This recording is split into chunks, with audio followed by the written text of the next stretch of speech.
देवीने रेड्याचं मुंडकं कापून महिषासुराच्या शेंडीला धरून त्याला बाहेर काढलं आणि मग त्याच्या छातीमध्ये त्रिशूळ खुपसला.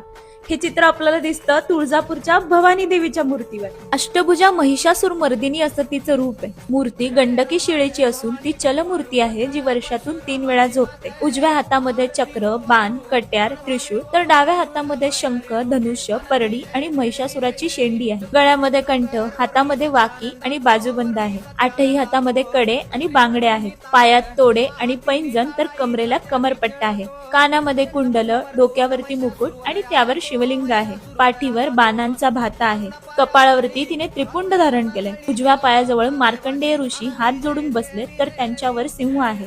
डावीकडे अनुभूती शीर्षासनामध्ये दिसते. उजव्या पायाखाली महिषासुराचे धड आहे. उजव्या खांद्याजवळ चंद्र तर डाव्या खांद्याजवळ सूर्य आहे. अशी ही देवीची एवढी सुंदर मूर्ती महाराष्ट्रातच काय पूर्ण जगामध्ये इतरत्र कुठेही पाहायला मिळत नाही.